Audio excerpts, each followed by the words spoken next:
সংবাদ সবাইকে স্বাগত জানাচ্ছি। আমি ফিরোজ তোহা। শুরুতেই সংবাদ শিরোনাম। মামুনুল হককে দেখতে হাসপাতালে জামায়াতের আমির।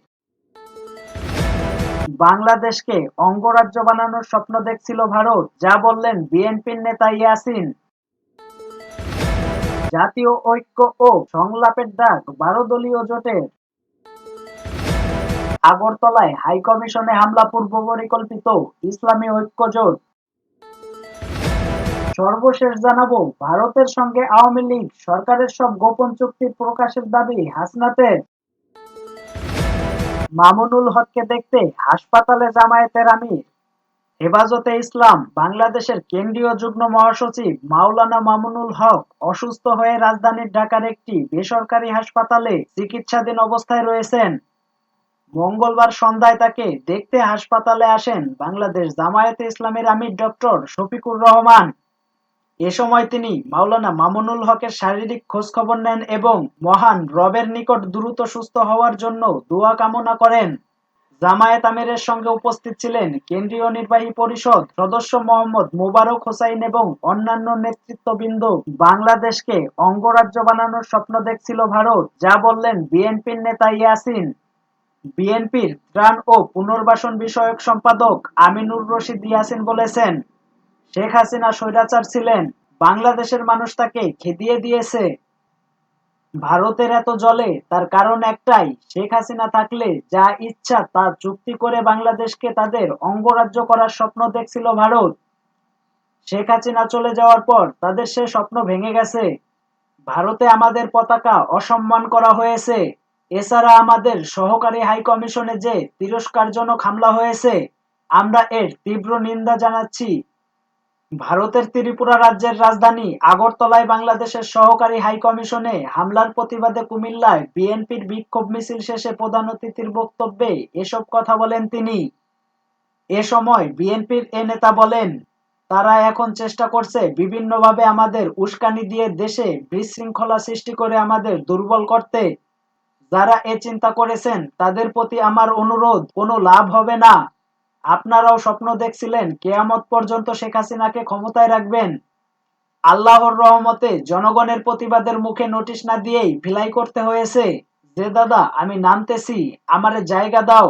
একটা কথা জেনে রাখুন, বাংলাদেশের জনগণ স্বাধীনতা সার্বভৌমত্বের নামে কোনো কম্প্রোমাইজ করবে না। জাতীয় ঐক্য ও সংলাপের ডাক 12 দলীয় জোটের।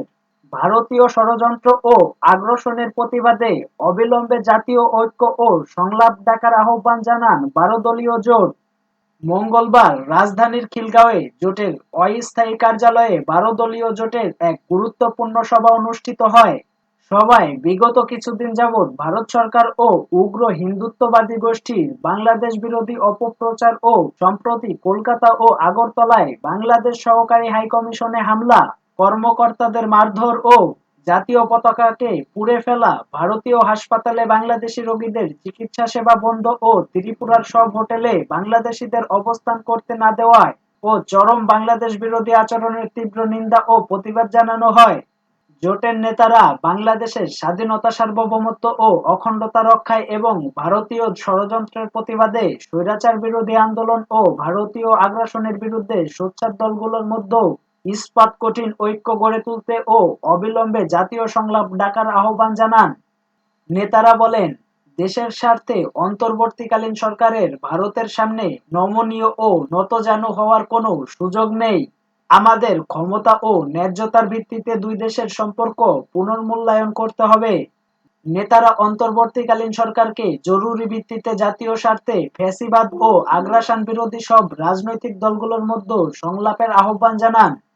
12 দলীয় জোটের প্রধান জাতীয় পার্টির চেয়ারম্যান মোস্তফা জামাল হায়দারের সভাপতিত্বে সভায় আরও উপস্থিত ছিলেন জোটের মুখপাত্র বাংলাদেশ এলডিপির চেয়ারম্যান শাহাদাত হোসাইন সেলিম। আগরতলায় হাইকমিশনে হামলা পূর্ব পরিকল্পিত, ইসলামী ঐক্য জোট। ভারতের ত্রিপুরার আগরতলায় অবস্থিত বাংলাদেশের সহকারী হাইকমিশনে হিন্দু উগ্রবাদীদের হামলার ঘটনায় তীব্র নিন্দা ও প্রতিবাদ জানিয়েছে কওমি মাদ্রাসা ভিত্তিক বৃহৎ রাজনৈতিক দল ইসলামী ঐক্য জোট। দলটি বলেছে, একটি স্বাধীন সার্বভৌম দেশের হাইকমিশনে ভাঙচুর চালানো ও জাতীয় পতাকায় আগুন দেওয়া আন্তর্জাতিক আইন ও কূটনৈতিক শিষ্টাচারের পরিপন্থী। মঙ্গলবার গণমাধ্যমে পাঠানো এক বিবৃতিতে দলের চেয়ারম্যান অ্যাডভোকেট মাওলানা আব্দুর রকিব ও মহাসচিব অধ্যাপক আব্দুল করিম খান তারা এই প্রতিবাদ জানিয়েছেন। বিবৃতিতে দলের এই দুই শীর্ষ নেতা বলেন, বাংলাদেশের সহকারী হাইকমিশনের হামলা পূর্বপরিকল্পিত এবং হাইকমিশনের ভেতরে ঢুকে বাংলাদেশের পতাকা নামিয়ে তাতে আগুন দেওয়া এবং ভাঙচুর করা ভিয়েনা কনভেনশনের সুস্পষ্ট বরখেলাপ, যা বাংলাদেশের স্বাধীনতা ও সার্বভৌমত্বের প্রতি স্পষ্ট হুমকি। পাশাপাশি ভারতীয় কিছু গণমাধ্যম ব্যাহত অপপ্রচার উগ্রবাদী গোষ্ঠীগুলোকে আরও উস্কে দিচ্ছে। এসব উদ্বেগজনক ঘটনা কূটনৈতিক রাজনীতির প্রতি আঘাত। তারা আরো বলেন, আমরা মনে করি এসব ঘটনা বাংলাদেশ ও ভারতের মধ্যকার বন্ধুত্বপূর্ণ সম্পর্ক বিনষ্ট করার এক গভীর ষড়যন্ত্র ও চক্রান্তের অংশ। বিবৃতিতে তারা বলেন, বাংলাদেশ সম্প্রীতির দেশ। এই দেশে সকল ধর্মের মানুষ নিরাপদ। এই সম্প্রীতি নষ্টের গভীর ষড়যন্ত্রকারীদের রুখে দিতে হিন্দু মুসলিম সহ সকল ধর্ম বর্ণের মানুষ বদ্ধপরিকর। ভারত সরকার ও দেশটির জনগণের প্রতি অনুরোধ জানিয়ে ইসলামী ঐক্যজোটের এই দুই শীর্ষ নেতা বলেন, বাংলাদেশের নাগরিকদের গণতান্ত্রিক আকাঙ্ক্ষার প্রতি আপনারা শ্রদ্ধাশীল হবেন। আপনাদের অভ্যন্তরীণ রাজনীতির কৌশল যেন উভয় দেশের সম্পর্কে দীর্ঘস্থায়ী টানাপোড়েন সৃষ্টি না করে। আমরা চাই সকলের সঙ্গে বন্ধুত্ব, কারোর সঙ্গে শত্রুতা নয়। বাংলাদেশ ও বিশ্বের সকল দেশের কাছে একই নীতি আশা করে। সর্বশেষ জানাবো, ভারতের সঙ্গে আওয়ামী লীগ সরকারের সব গোপন চুক্তি প্রকাশের দাবি হাসনাতের। ভারতের সঙ্গে আওয়ামী লীগ সরকারের সব গোপন চুক্তি প্রকাশের দাবি জানিয়েছেন বৈষম্য বিরোধী ছাত্র আন্দোলনের আহ্বায়ক হাসনাত আব্দুল্লাহ। মঙ্গলবার যমুনায় প্রধান উপদেষ্টা ডক্টর মোহাম্মদ ইউনূসের সঙ্গে ছাত্র প্রতিনিধিদের বৈঠক শেষে সাংবাদিকদের একথা বলেন তিনি। বৈঠকের বিষয়ে তিনি বলেন, গতকাল যে হামলাটি হয়েছে এবং রিসেন্ট যে সাম্প্রদায়িক ইস্যু বিশ্বের সবার কাছে তুলে ধরা হচ্ছে, যে বাংলাদেশের সংখ্যালঘু অনিরাপদে আছে, দ্রব্যমূল্যের ঊর্ধ্বগতি সহ বিভিন্ন ইস্যুতে কথা হয়েছে।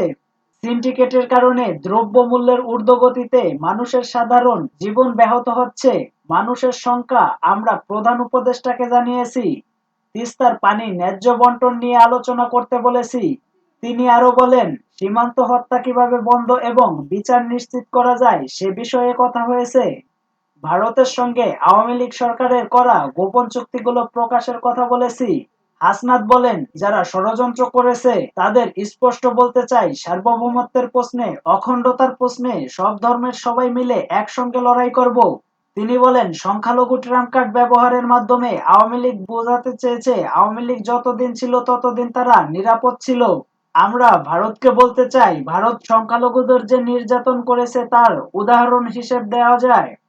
ভারতকে উদ্দেশ্য করে হাসনাত বলেন, আপনারা আওয়ামী লীগের দৃষ্টিতে না দেখে জনগণের দৃষ্টিতে দেখেন।